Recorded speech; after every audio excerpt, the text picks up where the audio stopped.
মন দিয়ে শুনে ছোট্ট করে একটু কবরের কথা বলে, যদি বুড়িমা শোনেন গাওয়া হবে, নাহলে ইনশাআল্লাহ আমরা শেষের দিকে নিয়ে যাব গজল। কবরের কথা একটু মনে করিয়ে দেওয়ার জন্য শুধু গজলটি গাওয়া, মন দিয়ে শুনবেন।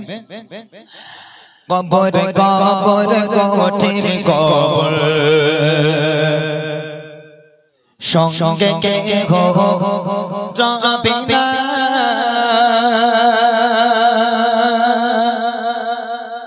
কবর কবর কঠিন কবর, সঙ্গে কে হো রবে না, কবর কবর কঠিন কবর, সঙ্গে কে হো রবে না, সাবার বিছে খাবে কুরে, সাবার বিছে খাবে কুরে, সাধেরে দেখো কানা, কবর কবর কঠিন কবর, সঙ্গে কে হো রবে না, কবর কবর কঠিন কবর, সঙ্গে কে হো রবে না, সাবার বিছে খাবে কুরে, সাবার বিছে খাবে কুরে, সাধেরে দেখো কানা, কবর কবর কঠিন কবর, সঙ্গে কে হো রবে না,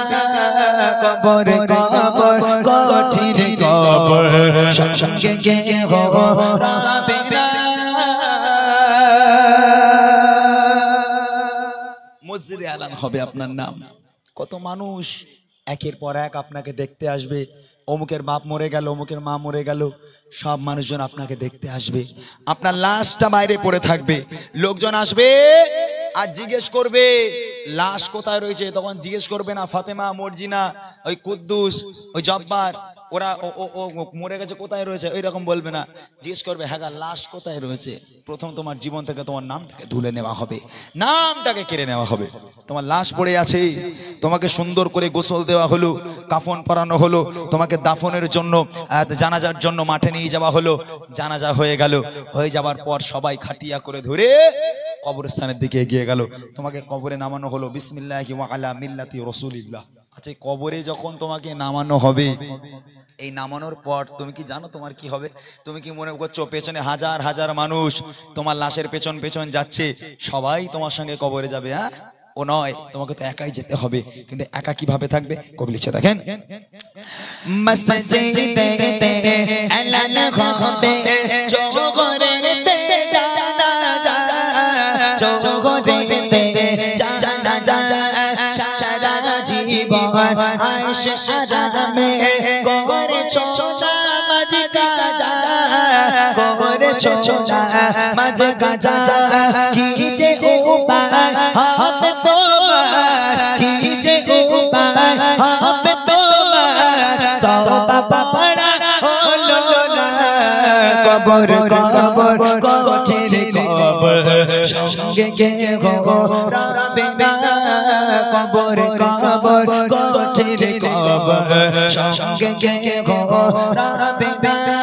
সাবার বিছে খাবে কুরে, সাধেরে দেখো কানা, কবর কবর কঠিন কবর, সঙ্গে কে হো রবে না, কবর কবর কঠিন কবর, সঙ্গে কে হো রবে না। কবরে শোয়ানো হলো তোমাকে, তারপর বাঁশগুলোকে চাপা দেওয়া হলো, বাঁশগুলো দেওয়ার পর এইবারে চাটাই দেওয়া হয় বা কলার পাতা দেওয়া হয়। আমার মায়েরা তো কোনোদিন কবরস্থানে যাননি বা দাফন কি করে করা হয় আপনারা জানেন না, ওই জন্য কবরটা কি জিনিস হয়তো আপনারা জানেন না। তবে যারা কবরস্থানে যায়, বেটা ছেলেরা যারা মাটি দিতে যায়, ভাইরা তোমাদের উদ্দেশ্যে বলি, যখন বাঁশগুলোকে চাপা দেওয়া হবে, তারপর কলার পাতা বা চাটাই দেওয়া হয়, দেখবে এই কলার পাতার ছিদ্র বা চাটাই ছিদ্র থেকে একদম কবরের তলা হালকা হালকা একটু দেখা যায়। একবার কোনো ব্যক্তি এক চোখ দিয়ে কবরের তলা একটাবার উঁকি মেরে দেখো, রুহু পর্যন্ত কেঁপে উঠবে, রুহু পর্যন্ত কেঁপে উঠবে তোমার। একই ভয়াবহ কবর, ওই কবরে তোমাকে থাকতে হবে। হ্যাঁ, সকলে মাটি দিয়ে চলে গেল, মুনকার নেকির ফারিস্তারা নামলো, ওঠো, সারা জীবন আয়েশ আরাম করেছো, নামাজ পড়োনি, রোজা রাখোনি, ইসলামিক শিক্ষা অর্জন করোনি, এবার ওঠো, বলো তোমার রব কে? তোমার ধর্ম কি, তোমার নবীকে বলো। ঈমান আমল থাকলে বলতে পারবো, ঈমান আমল না থাকলে হায় আফসোস, হায় হায় আমি জানি না, সরে যাও তোমরা, দূরে সরে যাও। হে মুনকার নেকির ফারিস্তারা, তোমার চেহারা দেখে ভয় হয়, খবরদার আমার সামনে আসবে না, সরে যাও, দূরে সরে যাও, আমি কিচ্ছু জানি না, সরে যাও। মুনকার নেকির ফারিস্তারা বলবে আল্লাহ এ তো রিজেক্ট করা মাল, এ হবে না। আল্লাহ পাক বলবে তোরা চলে আয়, চলে আয়, তোদের কাজ নয়। আল্লাহ ডাক দিয়ে বলবে কানা আর কালা দুই ফেরেশতা এবার ঢোক, তোরা দেখতেও পাসনি শুনতেও পাসনি, ও যেরাম দুনিয়ার বুকে শুধু ডিজে বাজিয়ে গান বাজিয়ে আজকের শুধু নাচানাচি করেছে, নামাজ কালাম বাদ দিয়ে রাস্তাতে হই হই করে পিকনিক করেছে, ডিজে বাজিয়েছে, তোরা কানা আর কালা দুটো গিয়ে ঢোক, ঢুকে ওকে ডিজে বানিয়ে একটু কবরের মাটি কাঁপা, আমি আল্লাহ বসে বসে একটু দেখি। হায় হায়, কবরের আযাব এত কঠিন আযাব হবে যে আযাবের কোনো সীমা নেই, যে আযাব থেকে তুমি রক্ষা পাবে না। এখনো পর্যন্ত সময় আছে, তওবা করে আল্লাহর পথে ফিরে এসো। কবে লিখছে দেখেন,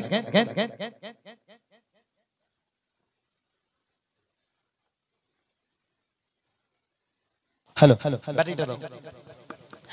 মুনকার নেকির ফারিস্তারা আসবে যখন কবরে, আসবে যখন কবরে, করবে তখন তোমায় সওয়াল, জবাব দেবে কি করে, জবাব দেবে কি করে, না পারিলে সওয়াল জবাব, না পারিলে সওয়াল জবাব কি হবে দেখো না, কবর কবর কোচের কবর সঙ্গে গে গো রাবে না, কবর কবর কোচের কবর সঙ্গে গে গো রাবে না, সাপা দিছে খাবে পুরে সাধের রে গো খানা, কবর কবর কোচের কবর সঙ্গে গে গো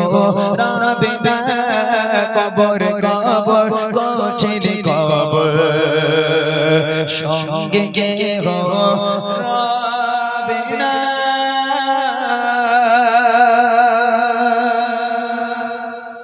মাশাআল্লাহ, শুনলেন আরো